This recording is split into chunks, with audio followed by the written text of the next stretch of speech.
J'espère que vous êtes encore bien réveillés. Donc, on a la meilleure partie qui arrive maintenant. Donc, pour, euh, pour bien avancer, il faut mesurer. Pour avancer, il faut, donc, pour vraiment avoir des objectifs et pour optimiser, il faut mesurer. Et donc, il y a quelques années, on a eu le privilège de commencer à travailler avec les 16 bio. Donc, Eric va les présenter avec Eric pour mettre un bilan carbone en place. Et on a fait des choses très intéressantes ensemble. Et c'est vraiment chouette de travailler avec les 16 bio et avec Eric en tant que directeur. Et donc, il va nous présenter maintenant le travail qu'il a fait, qui est assez extraordinaire. Et donc, accrochez-vous, là, c'est assez costaud, mais c'est très intéressant. Et après, on aura la pause et la possibilité de discuter ensemble. Merci. Merci beaucoup, Mickaël. Alors, je vais essayer de vulgariser vraiment mes propos. Ça peut avoir l'air très technique, mais je pense que ce sera suffisamment illustré pour que vous compreniez tous. Alors, avant de commencer, donc voilà, je travaille au CESBio depuis quelques dizaines d'années maintenant. Maintenant, je suis directeur de recherche INRAE dans ce laboratoire. C'est un laboratoire pluridisciplinaire, très centré sur l'utilisation des images satellites, mais moi je suis un écologue de formation et donc spécialisé dans les stratégies d'atténuation du changement climatique. Pardon. Donc je ne travaille pas que sur le carbone, et c'est pour ça ce matin j'étais très content d'entendre parler d'albédo, d'entendre parler d'évapotranspiration, de flux de chaleur, parce qu'en fait l'atténuation du changement climatique, pour y arriver, pour être efficace, il faut en fait avoir une vision intégrée de tout ça. Et un autre point que j'ai beaucoup aimé dans les différentes interventions ce matin, c'est qu'on avait des discours qui sont voilà, très volontaristes, très engagés, et qui nous montrent vers où il faut aller. Et puis aussi, comme l'a expliqué Sylvain, il y a une situation de transition à gérer. Et justement, cette situation de transition, c'est ce qu'on va essayer d'accompagner à partir des travaux qu'on développe, qui vont essayer d'objectiver, de regarder, de mesurer précisément ce qui se passe en réalité dans les champs. Et ça peut aider à la fois à gérer cette transition, à apporter de l'information et quantifier aussi l'impact de ces pratiques.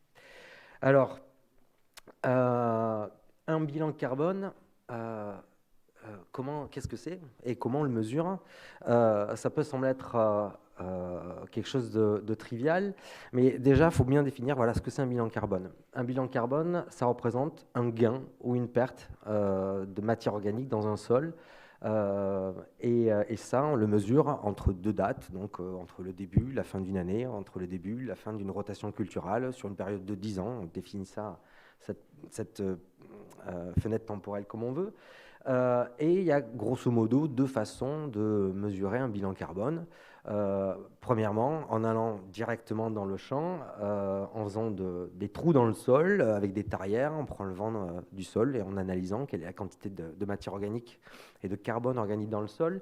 Ça nécessite donc de faire un assez grand nombre de prélèvements, d'échantillonnages entre deux dates, et c'est relativement coûteux, ça nécessite pas mal de travail aussi, et j'ai mis cette figure-là qui donne une idée du nombre d'échantillons qu'il faut prélever sur 1 hectare pour arriver à mesurer une variation de stock de carbone dans le sol.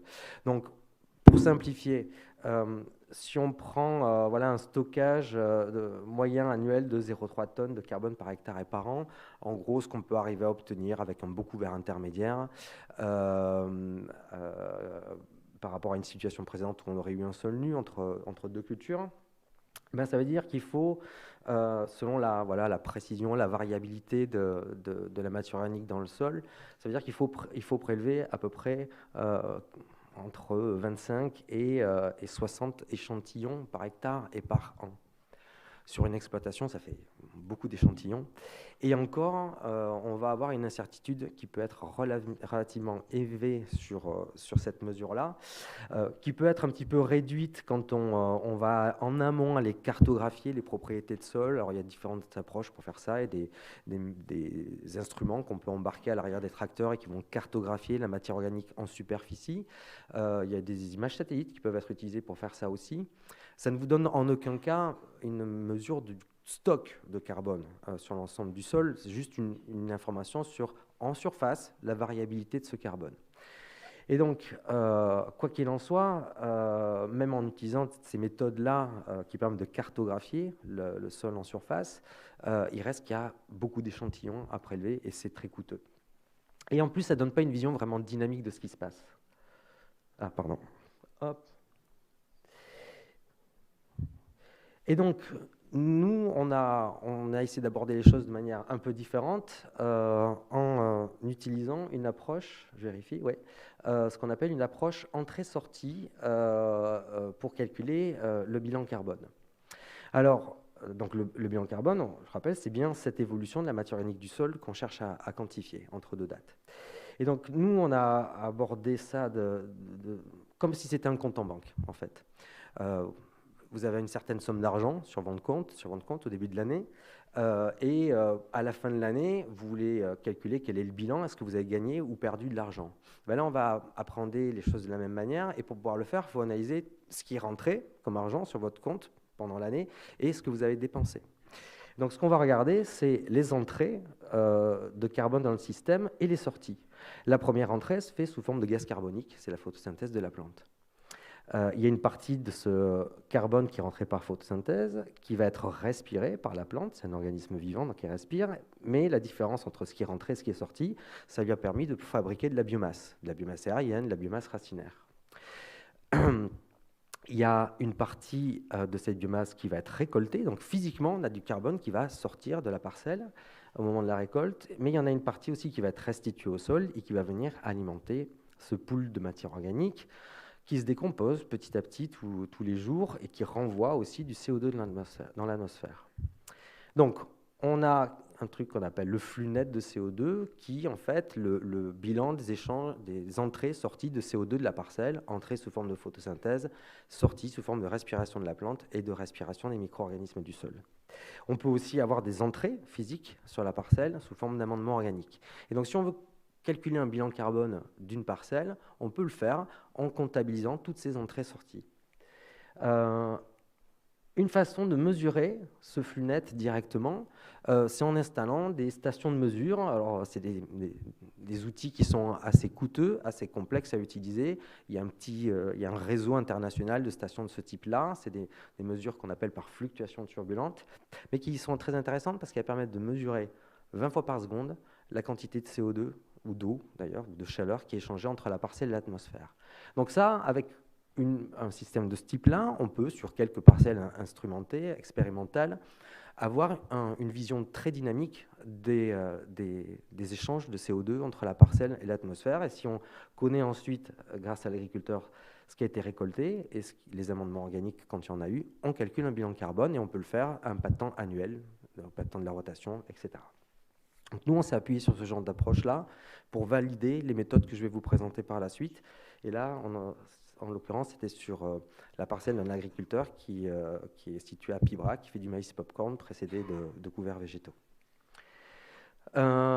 Juste une petite précision, parfois ce n'est pas très clair, différence entre bilan carbone, bilan gaz à effet de serre d'une parcelle agricole.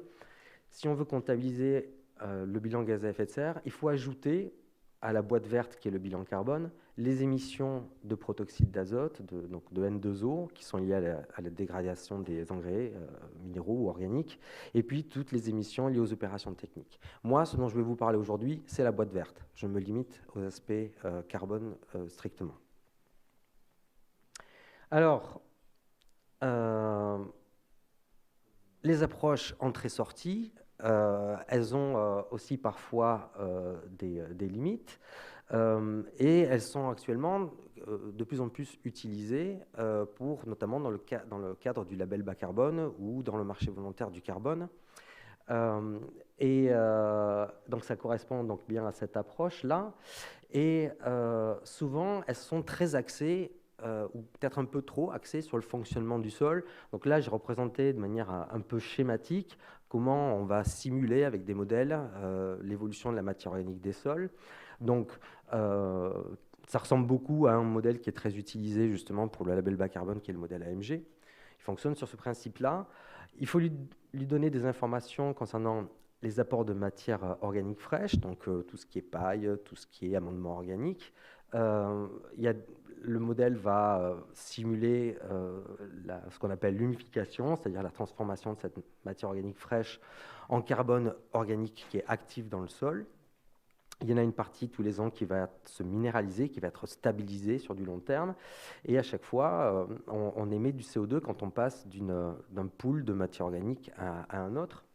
Le problème de ces approches-là, c'est que donc, ça nécessite des données d'entrée concernant les pratiques, évidemment. Est-ce qu'il y a eu des amendements organiques, un travail du sol, mais il faut aussi lui donner des informations relatives à la biomasse qui a été produite sur la parcelle, aux données météorologiques ou climatiques, et puis il faut lui donner en entrée des informations sur les propriétés du sol, la texture, la teneur en matière organique.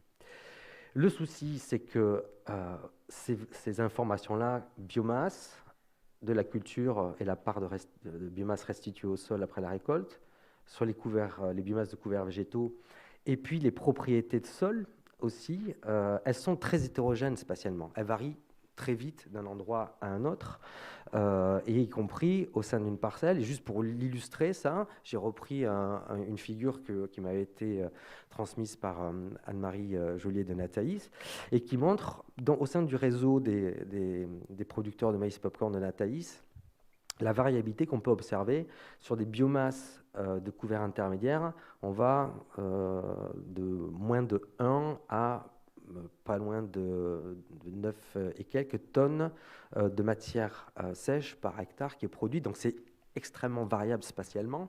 Et donc on ne peut pas prendre une statistique régionale sur les biomasses de couverts intermédiaires pour estimer sur une parcelle donnée quelle a été la quantité de biomasse qui est rentrée dans le sol. Et donc nous, ce qu'on développe depuis quelques années, c'est des approches qui vont viser à quantifier la variabilité au sein des parcelles et d'une parcelle à l'autre en termes de biomasse pour les cultures et pour les couverts végétaux. Et pour ça, on utilise des images satellites à haute résolution, notamment celles de l'Agence spatiale européenne, les Sentinelle-2. Et on a commencé aussi à travailler, il y a certains qui sont plus en pointe que nous sur ces sujets-là, mais à cartographier les propriétés de sol par satellite, notamment les propriétés superficielles du sol. Et j'en reparlerai tout à fait à la fin de mon exposé. Alors, c'est quoi ces nouveaux satellites qui permettent de faire ça, et pourquoi on peut le faire maintenant et pourquoi on ne le faisait pas avant?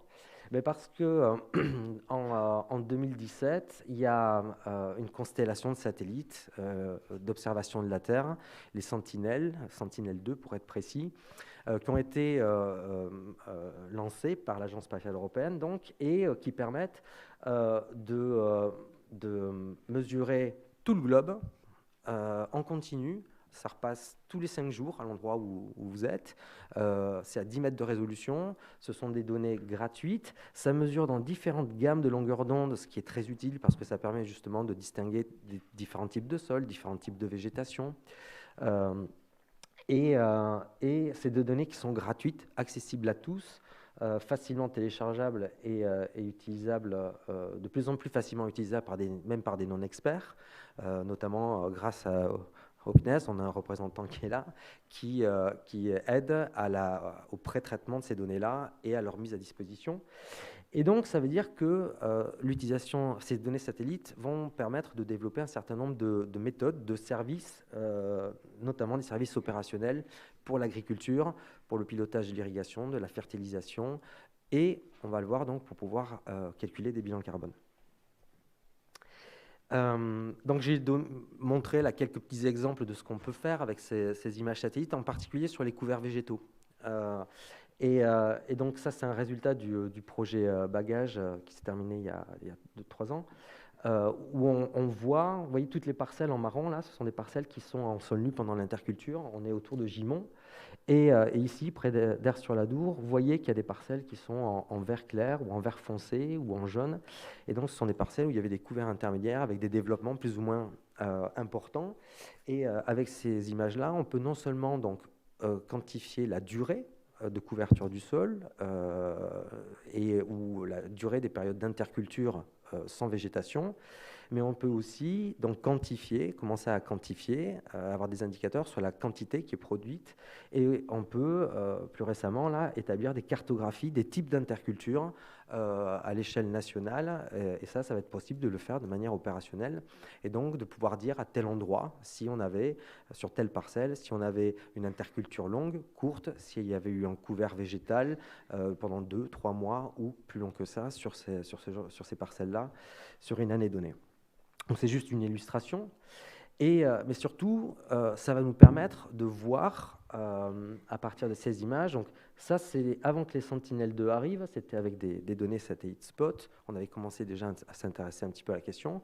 On va pouvoir analyser au sein d'une parcelle le développement du couvert intermédiaire et s'apercevoir que parfois, même si l'agriculteur a bien travaillé, il a soigné son semis, ça ne va pas se développer partout. Et donc, sur cet exemple-là, tout ce qui est bleu ici, c'est du sol nu. Et les zones roses ou rouges, ça correspond seulement à l'endroit où le couvert s'est développé. Et donc, il a eu beau semer partout, l'agriculteur, faire ça du mieux qu'il pouvait, ça ne réussit pas systématiquement. Et nous, notre travail, ça va être de quantifier ça, d'objectiver vraiment là où ça s'est développé et la quantité de biomasse qui a été produite. Et donc, pour ça, on utilise des images satellites qui sont acquises à différentes dates tout au long de l'année culturale et tout au long de l'année. Et juste pour finir là-dessus, il n'y a aucun modèle agronomique qui pourrait vous prédire une hétérogénéité pareille au sein d'une parcelle. Et il n'y a que le satellite qui permet de quantifier ça, de le mesurer et de l'objectiver. Alors, ça a l'air compliqué, ça va être très simple. On a développé un petit outil il y a une dizaine d'années, on a commencé un modèle agronomique, en fait, qui est assez simple. Mais toute l'idée, c'est qu'en fait, à la différence des modèles agronomiques classiques qui sont très gourmands en informations, il faut leur dire à quelle date on a semé, quelle quantité d'engrais on a apporté, à quel moment, est-ce qu'on avait travaillé le sol, etc., etc. Nous, on va essayer de s'affranchir de toutes ces informations nécessaires normalement à un modèle agronomique en utilisant les images satellites pour obliger le modèle en fait, à reproduire le développement de la végétation, donc de la culture ou du couvert intermédiaire qui se produit réellement à un endroit donné et à un moment donné. Et donc, comment ça fonctionne ? Le principe, donc, c'est qu'on a en entrée une carte des cultures, des données climatiques, jusque-là, rien de très nouveau. Quand on veut, avec ce modèle-là, simuler aussi du bilan d'eau, de l'évapotranspiration, on lui donne en entrée des informations sur les cartes de propriété de sol. Et donc, on fait tourner ce modèle en aveugle, avec juste l'information de quelle culture il y a à quel endroit et quelles sont les données climatiques. Et on va se rendre compte qu'en fait, ce modèle, il va nous estimer une surface de feuilles, mais qui ne va pas être bonne. Et on va comparer cette surface de feuilles du modèle, qui tourne en aveugle, avec ce que voit le satellite en termes de cartographie des surfaces de feuilles. Et en comparant ce que prédit le modèle en aveugle avec ce que voit le satellite, on va obliger le modèle à coller aux observations satellites. Et donc, les observations satellites, c'est les points rouges que vous voyez là. Au début, le modèle, il va nous donner les courbes bleues ici qui ne sont pas réalistes en termes de développement de la végétation. Et petit à petit, on va le contraindre à reproduire la courbe bleu foncé qui colle avec les observations satellites, et ce qui va nous permettre d'estimer correctement des flux de CO2, d'évapotranspiration, de la biomasse et du rendement. Et chacun des termes que simule le modèle, donc biomasse, flux de CO2, etc., on va les valider indépendamment avec différents outils de mesure. Pour tout ce qui est flux de CO2, flux d'eau, on a les stations comme celles que je vous ai montrées tout à l'heure, qui sont automatiques et qui mesurent en continu ces échanges-là avec l'atmosphère. Pour ce qui est biomasse, rendement, on s'appuie soit sur de la donnée agriculteur, soit on fait des campagnes nous-mêmes où on va prélever de la biomasse, peser au champ. On peut aussi travailler avec des cartes de rendement maintenant pour valider en fait ce que simule le modèle à un endroit donné, une année donnée, sur une culture donnée. Et ce modèle donc, va estimer des flux de CO2, mais aussi des biomasses. Et en combinant ça avec les données d'itinéraire technique de l'agriculteur, seulement 2 informations on a besoin. Est-ce qu'il y a eu des amendements organiques, et si oui, de quel type et en quelle quantité? Première information. Deuxième information, est-ce que les pailles ont été exportées ou est-ce qu'elles ont été enfouies? Et si les pailles ont été exportées, on a besoin de savoir en quelle quantité. Et juste avec ces deux informations que nous donne l'agriculteur, on peut aller jusqu'au calcul de bilan carbone, produire des cartes annuelles et on a la possibilité ensuite de valider à partir de prélèvements sol les prédictions qui avaient été faites par le modèle. Alors, cette approche-là, elle était dans un premier temps assez simpliste, elle avait deux défauts principaux, ouais. C'est qu'on n'avait pas vraiment, avec ce modèle-là, de simulation des différents pools de matière organique dans le sol. On avait une approche qui était volontairement très simple, pour une simple et bonne raison, c'est que quand vous travaillez sur des grands territoires avec des images satellites, vous n'avez pas d'informations suffisamment précises sur les propriétés de sol sur telle et telle parcelle, à tel et tel endroit de la parcelle. Et on s'est rendu compte que si on rajoutait dans ce modèle-là un modèle sol, à ce moment-là, eh ben, on donnait trop de bruit en entrée du modèle parce que les informations sur le sol étaient trop incertaines et on sortait trop d'incertitudes. En fait, on n'avait aucun bénéfice à le faire. Et donc, on était resté sur une approche très simple au niveau de ce qui se passait dans le sol. Mais ça permettait, grâce à ces stations de mesure, donc vous avez les mesures ici qui sont en rouge et ce que le modèle simule en bleu. Ici, c'est la photosynthèse en haut, la respiration du sol et de la plante, et la somme de ces deux termes-là, c'est le flux net de CO2. Et on voit que le modèle, avec très peu d'informations sur les pratiques, même aucune, il est capable de simuler précisément la photosynthèse de la plante, la respiration de la plante et du sol, et le flux net de CO2 qui résulte de ces deux termes-là. Bon, je ne vais pas vous bassiner sur les statistiques, mais elles sont très bien. Donc on était assez contents. Et donc ça nous ouvrait la porte à pouvoir calculer des bilans carbone annuels, mais moyens à l'échelle d'une parcelle. Parce que l'autre défaut de l'approche que je ne vous ai pas précisé, c'est qu'on avait des méthodes de calcul qui étaient assez longues, des processus de calibration du modèle qui étaient pas très optimaux. Et donc, on a dû retravailler ça par la suite. Je vous en parlais juste après. J'hésite vraiment à vous commenter cette diapo-là pour ne pas vous endormir. Allez, on va essayer de le faire simple. On a la première barre à chaque fois que vous voyez ici, c'est la mesure, et la deuxième, ça correspond à ce que le modèle a estimé. Et donc on a le flux de CO2, c'est les deux premiers termes. Ça, c'est l'information donnée par l'agriculteur sur les amendements organiques. Et ça, c'est ce qui a été récolté par l'agriculteur, est ce que le modèle a prédit. Et les barres vertes que vous voyez là, c'est le bilan carbone de l'année mesuré et simulé par le modèle. Et c'est pour 8 années de blé sur une ferme céréalière sur la ligne du haut et sur une ferme de production laitière sur la ligne du bas.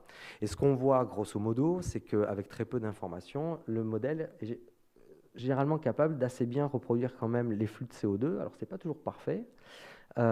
Et pareil pour ce qui est de ce qui est exporté au moment de la récolte.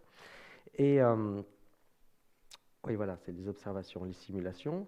Mais globalement, on a donc des bilans carbone qui sont assez réalistes. Et c'est très difficile en fait d'y arriver parce que, comme vous le voyez, vous avez des termes en fait qui vont dans les sens opposés. Vous avez tout ce qui est entrée de carbone sur la parcelle, c'est en négatif ici, c'est-à-dire qu'on enlève du carbone à l'atmosphère. Et à l'inverse, vous avez le carbone qui est exporté de la parcelle, c'est en valeur positive parce qu'on le renvoie dans l'atmosphère. Et donc vous avez deux gros termes, ici on le voit très bien, qui sont de sens opposés. Et si vous faites une toute petite erreur sur l'un de ces termes-là, l'erreur finale sur le bilan carbone peut être assez importante.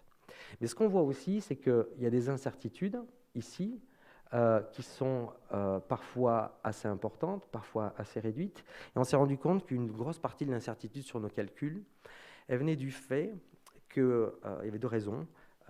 C'est qu'en fait, quand on se comparait avec les données agriculteurs, on utilisait des valeurs de rendement moyen à l'exploitation, alors que sur la parcelle, on pouvait avoir des choses assez différentes, ce qui expliquer une partie de l'écart entre ce qu'on estimait en termes de bilan carbone et de ce qui s'était réellement passé sur la parcelle.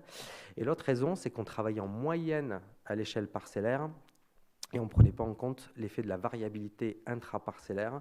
Et notre station de mesure, elle mesure une grande surface de la parcelle, mais pas la totalité, alors qu'avec cette approche satellitaire-là, on simulait l'intégralité de la parcelle. Et donc il y avait une incohérence spatiale entre ce que mesurait la station et ce qu'on simulait. Et donc on a voulu essayer d'améliorer ça. Et avant, donc, on a pu quand même produire quelques cartes. Donc je vous ai montré quelques exemples de ce qu'on pouvait générer comme information. Là, c'est pas très loin d'ici, hein, c'est le bassin, vous avez ici la Save, et par là, il y a le bassin versant Doradé. Et donc, ce qu'on voit ici, c'est pour des années culturales où on avait du tournesol, les flux de CO2 sur l'année entière, et on voit qu'en vert, c'est les parcelles qui fixent du CO2, en rouge, c'est celles qui en émettent. Et on voit que c'est très variable d'une parcelle à l'autre. On voit qu'aussi, en termes d'export à la récolte, il y a une variabilité assez importante. Et puis, le bilan carbone, du coup, qui est la résultante de ces deux termes-là, puisqu'il n'y a pas d'amendement organique sur ces parcelles, est très variable aussi d'une parcelle à l'autre. Et qu'est-ce qui explique cette variabilité ? Le fait qu'il y ait certaines parcelles qui fixent du CO2 sur l'année et d'autres en émettent. C'est lié à la réussite de l'implantation du tournesol, les choix variétaux, la durée de couverture du sol. Et c'est en partie lié au fait que sur certaines de ces parcelles, il y avait des couverts végétaux ou des repousses spontanées de la culture précédente qui ont permis de fixer du CO2 sur la parcelle. Et ça, il n'y a qu'avec le satellite qu'on peut percevoir cette végétation d'interculture qui parfois se fait de manière spontanée, qui n'a pas été choisie, mais qui a un impact en fait, qui peut être assez significatif en termes de fixation de carbone et qui peut impacter le bilan annuel. Donc, on avait, pour résumer, deux limites à cette approche. Pas de simulation de l'évolution des poules de matière organique dans les sols. Donc, ça veut dire que c'était typiquement une approche qui n'était pas éligible au label bas carbone ou au marché volontaire du carbone, qui impose des approches de modélisation qui simulent l'évolution des différentes poules de matière organique dans le sol. Mais c'était volontaire, puisqu'on n'avait pas une information sol suffisamment précise pour que ça vaille le coup de se coupler avec un modèle sol. Et puis, une méthode de calibration du modèle qui était très lente, et qui nous limitait à un travail uniquement en moyenne à la parcelle. Donc, pas satisfaisant pour nous d'un point de vue variable, vu que ça ne prenait pas en compte la variabilité spatiale fine des développements de végétation au sein des parcelles. Donc, on a retravaillé ça. On l'a couplé aussi, cette approche-là, donc d'abord un modèle sol qui est AMG. Je passe un peu vite sur ça. Et on a développé une technologie vraiment très innovante qui va vous permettre d'utiliser de la donnée satellite vraiment à 10 mètres de résolution, de pouvoir l'appliquer sur des très larges territoires. Donc c'est ce qu'on appelle en langage mathématique une méthode d'assimilation de données qu'on a appelée BASALT, qu'on a couplé avec notre modèle agronomique qu'on avait déjà développé qui s'appelle SAFI CO2. Et ça nous a ouvert la possibilité à faire des simulations sur des très larges territoires et à haute résolution. Et donc on a une équipe qui est vraiment pluridisciplinaire pour pouvoir arriver à ça. Il y a des physiciens, il y a des mathématiciens, il y a des agronomes, il y en a un qui est là dans la salle, Jean-François. Et donc on a des compétences, on a dû assembler des compétences très diverses pour pouvoir arriver à ça. Et donc on a une chaîne de traitement, je ne vais pas tout détailler, mais la logique générale, c'est on a automatisé tous les processus de collecte de données en entrée, les images satellites, les images, les données météorologiques, les données sol. Ensuite, on a un modèle qui permet de convertir ce que voit le satellite dans les différentes longueurs d'onde et d'estimer ça en termes de surface foliaire. Et c'est cette surface foliaire avec une incertitude associée qui va rentrer ici dans le modèle SAFI CO2 pour l'obliger à reproduire correctement les biomasses, les rendements et les flux CO2 et d'eau qu'on peut mesurer sur le terrain avec différentes approches. Et en sortie, ça produit directement des cartes, des jolies cartes de bilan carbone, de biomasse, de flux de CO2, avec les incertitudes qui sont associées. Et ça, c'est très important parce que quand on fait de la science, mais aussi quand on veut financer des pratiques, il faut être transparent sur la façon de faire les choses et dire, mais voilà, on est capable de quantifier ça à un endroit donné, mais avec un certain niveau de précision ou d'incertitude. Donc, voilà le genre de choses qu'on arrive à produire aujourd'hui. Là, c'est une carte, voilà, on a Toulouse ici, Auch, donc on est quelque part dans ce coin. C'est une carte sur une année en 2017 pour l'ensemble des parcelles en céréales à paille, pas que les blés, des flux de CO2 entrées, sorties sur l'année, donc photosynthèse et respiration de la plante et du sol, à 10 mètres de résolution sur une zone qui fait 110 par 110 km, ce qui correspond à une image du satellite Sentinel-2. Et on voit, on fait un petit zoom là, on voit la variabilité ici entre les parcelles, au sein des parcelles, de ces flux de CO2. À droite, vous avez l'incertitude qui est associée à ces cartes-là, qu'on produit systématiquement. Et si on prend quelques petits points comme ça intéressants au sein de cette image et qu'on regarde comment la végétation s'est développée, donc c'est les points verts que vous voyez là, on voit que sur ces deux graphiques-là, en fait, ils sont pris sur la même parcelle, mais on voit que la végétation a eu des dynamiques qui n'étaient pas les mêmes au sein de cette parcelle-là. Et les traits rouges que vous voyez, c'est les différentes solutions qu'a trouvé le modèle pour reproduire cette dynamique-là.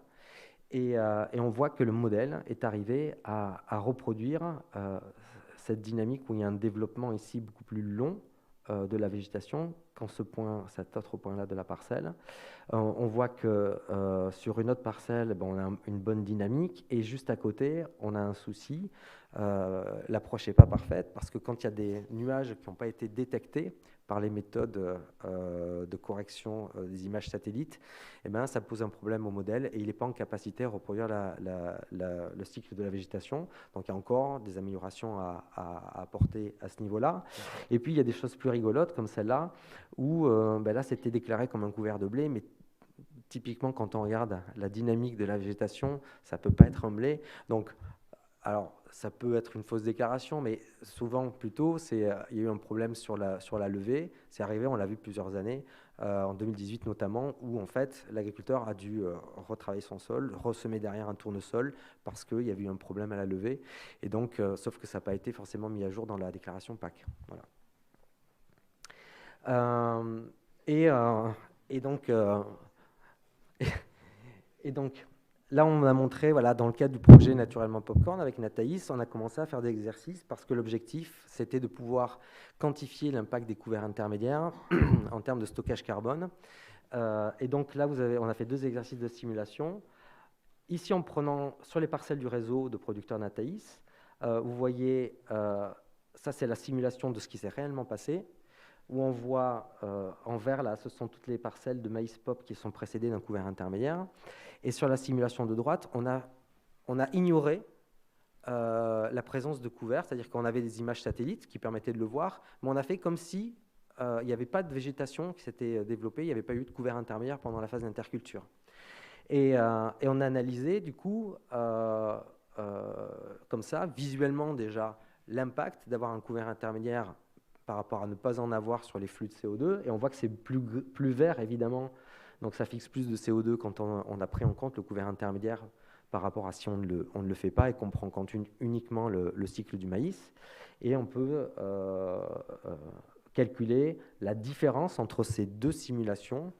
Et donc là, c'est le nombre de pixels, donc c'est à 10 mètres de résolution. Ça, c'est la différence entre les 2 simulations. Et on voit que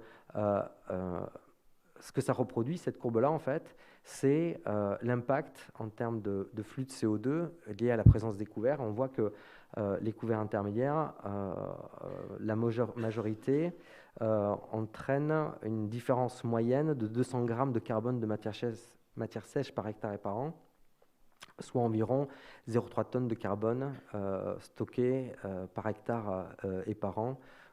J'ai mis le chiffre aussi en équivalent CO2. Et donc, ça permet vraiment d'avoir une vision objective de ce qui a été produit en biomasse et de ce qui a été fixé, stocké en termes de CO2. Un autre petit exemple, là où on voit des simulations sur des parcelles avec des couverts de févrole, et ici de maïs pop, et puis les incertitudes qui sont associées à ces estimations faites par le modèle. Et donc on voit Alors, peut-être que là, il n'y a pas eu de semis de févrole sur cette parcelle-là, mais sur celle-là, en tout cas, c'était vraiment le cas. Et on voit qu'il y a des hétérogénéités en intraparcellaire qui sont très élevées. Et donc, cette approche permet de le voir, de le quantifier, ça, et d'analyser l'impact que ça a en termes de stockage carbone.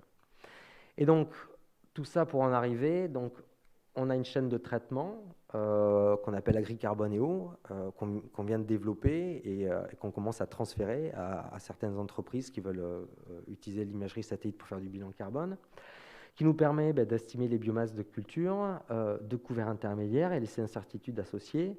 Et en combinant ça donc, avec les données d'itinéraire technique que je mentionnais, amendement organique, export au nom des pailles, et le modèle sol AMG, on a pu produire pour la première fois une carte de bilan carbone à 10 mètres de résolution sur la ferme de Villeneuve, donc qui appartient à Michael. Et ce qu'on voit, donc ça c'était pour l'année 2019, si je ne dis pas de bêtises, oui.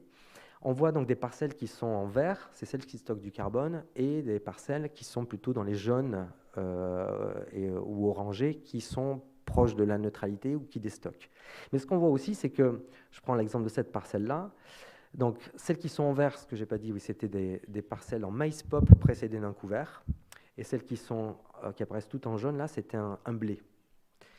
Donc ce qu'on voit, c'est que les maïs précédés d'un couvert, en moyenne, ils stockent du carbone, mais au sein d'une même parcelle, vous pouvez avoir des endroits qui stockent beaucoup, parce qu'il y a eu beaucoup de biomasse produite, et des endroits sur lesquels vous avez perdu du carbone.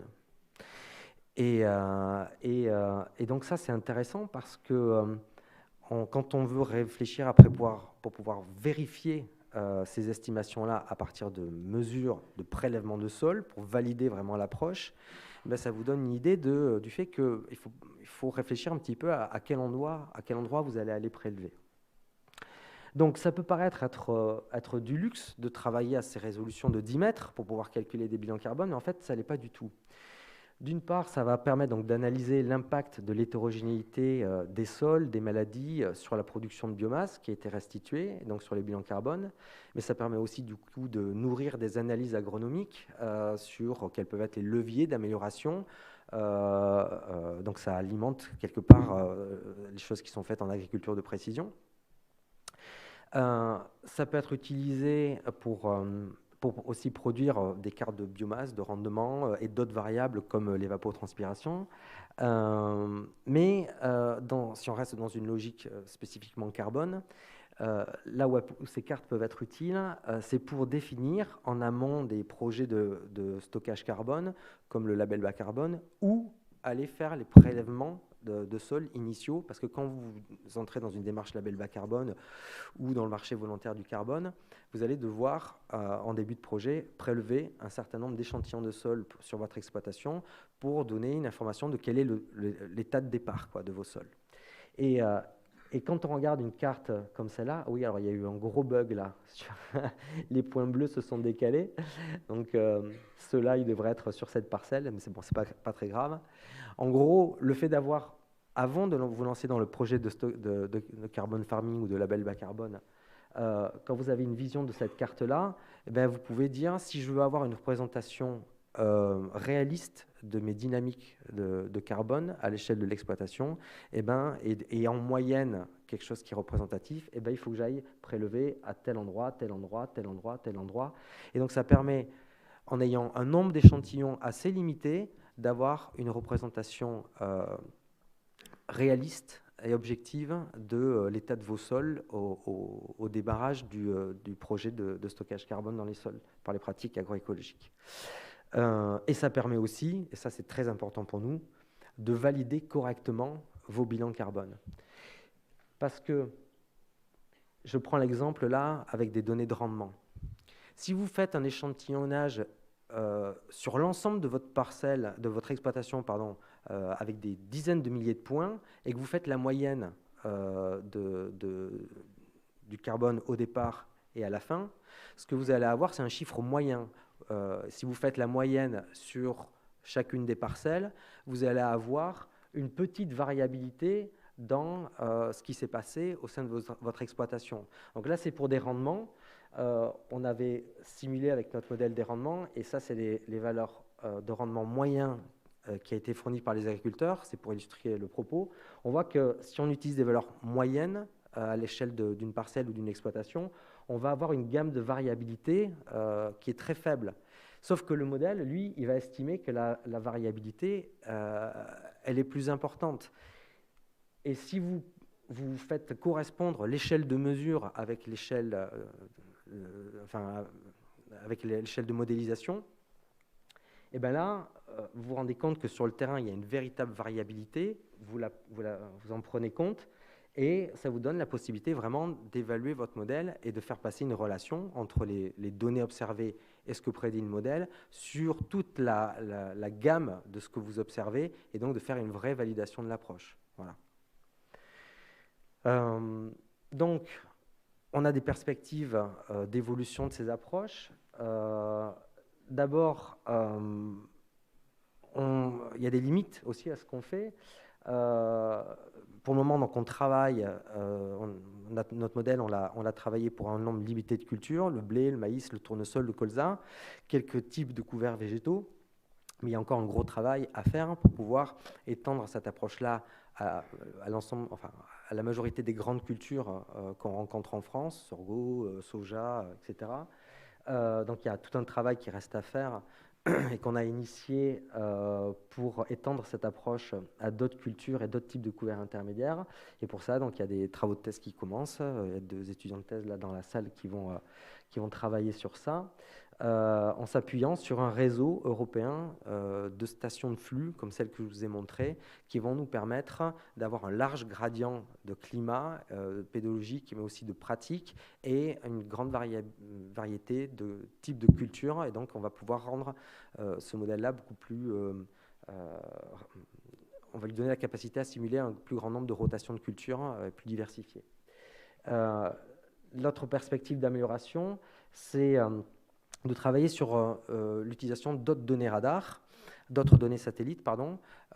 Les satellites qu'on utilise jusqu'à présent, c'est des satellites optiques. Ils sont super, ils passent tous les 5 jours, sauf que quand vous avez un nuage, ou quand vous avez un mois de nuage, eh ben, vous ne voyez pas ce qui se passe en dessous, et donc ça rend notre modèle inopérant, ou en tout cas moins précis. Et donc, il y a un autre type d'image satellite, radar. Le signal passe à travers les nuages, et ça permet d'avoir une autre information plus liée au contenu en eau et à la biomasse de la végétation. Et donc, on va commencer à intégrer ça en entrée de notre modèle pour le contraindre et le piloter, même quand il n'y a pas d'observation satellite optique, c'est-à-dire qui sont liées aux nuages. Et donc là aussi, il y a une thèse qui commence en collaboration avec l'entreprise Net Carbone sur ça. Et enfin, il y a l'idée d'utiliser les cartes de propriété de sol à haute résolution qui sont issues soit des outils embarqués, soit qui sont produites à partir des images satellites à haute résolution pour avoir une meilleure précision dans les données d'entrée qu'on va mettre à notre modèle pour tenir compte non seulement de la variabilité spatiale de la production de biomasse, des cultures, des couverts intermédiaires, mais aussi des propriétés de sol. Donc en conclusion, voilà, on a vu qu'il y avait une nécessité à mettre en œuvre une approche cohérente entre ce qu'on simule et ce qu'on peut valider en termes de bilan carbone, qui puisse tenir compte de la variabilité spatiale, à la fois de la production de la biomasse qui est restituée au sol et des propriétés de sol. Et on a vu qu'une approche basée sur de l'échantillonnage de sol, c'est à grande échelle, c'est pas jouable, quoi. Donc on a développé une approche de modélisation entrée-sortie, pilotée par l'imagerie satellite pour avoir une vision objective de ce qui se passe et de l'impact des pratiques, notamment des couverts intermédiaires sur le stockage carbone. Et donc c'est ce qu'on a développé et qu'on est en train d'adapter spécifiquement dans le contexte maïs popcorn, avec une paramétrisation spécifique qui permettra, au sein du réseau des agriculteurs de Nataïs, des producteurs qui travaillent avec Nataïs, d'avoir une paramétrisation spécifique pour leurs couverts et les types de maïs sur lesquels ils travaillent. Cette approche donc, va permettre d'avoir une meilleure prise en compte de l'effet de ces restitutions de biomasse sur les bilans carbone. On a une approche qu'on a rendue de plus en plus automatisable à grande échelle et à haute résolution, ce qui veut dire que concrètement, c'est une méthode qui permet de calculer des bilans carbone à très bas coût, puisqu'on fait un grand territoire en très peu de temps. Je ne vous ai pas dit tout à l'heure, pour l'image que vous voyez, là, 110 par 110 km, ça prend 4 heures de temps de calcul maintenant. Avant, avec la version initiale du modèle, ça aurait pris des années pour pouvoir faire quelque chose comme ça, de temps de calcul, et donc ça aurait consommé beaucoup d'énergie et émis beaucoup de CO2, ce n'était pas le but. Et donc, ça c'est le dernier point sur lequel je voudrais conclure, c'est que nous, ça nous semble essentiel, c'est que ces outils de mesure de bilan carbone, il faut qu'ils puissent être adaptés à des contextes très différents. Qu'est-ce que j'appelle par contexte ? Il faut qu'ils puissent être utilisés dans un contexte marché volontaire du carbone, label bas carbone, politique agricole commune, et qu'on puisse s'appuyer sur les mêmes méthodologies dans ces différents contextes-là, parce que sinon, on va se retrouver avec des outils qui, dans un contexte label bas carbone, vont vous dire vous allez stocker tant, et si vous utilisez un autre outil dans un contexte politique agricole commune, ils vont vous dire non, en réalité, vous avez stocké tant, et c'est quoi la réalité en fait ? Pourquoi il y a des divergences entre les deux ? C'est problématique. Et l'autre raison pour laquelle on pense que c'est indispensable, c'est que d'avoir une approche méthodologique commune, quel que soit le contexte d'application, c'est que on parle de plus en plus du marché volontaire du carbone et du financement des pratiques des agriculteurs par le marché volontaire du carbone, le label bas carbone. Donc ça veut dire que ça va être un financement sur la base du carbone qui est réellement stocké.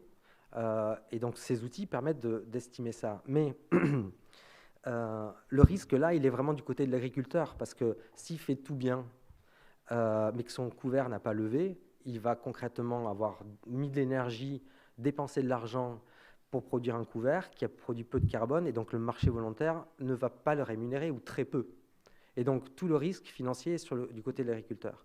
Et nous, ce qu'on pense, c'est qu'il faudrait probablement qu'il y ait un type de financement un peu hybride, basé peut-être sur la politique agricole commune, qui va aider l'agriculteur ou le financer sur la base des moyens qu'il a mis en œuvre, et puis une part de financement qui puisse se faire sur la base de ce qui a réellement été stocké en termes de carbone. Mais pour ça, on a besoin d'avoir une méthodologie qui soit compatible avec ces deux dispositifs de paiement ou d'aide, et qui reste objective. Et donc on milite pour que ce genre d'outil-là puisse être applicable dans différents contextes. Voilà, je vous remercie.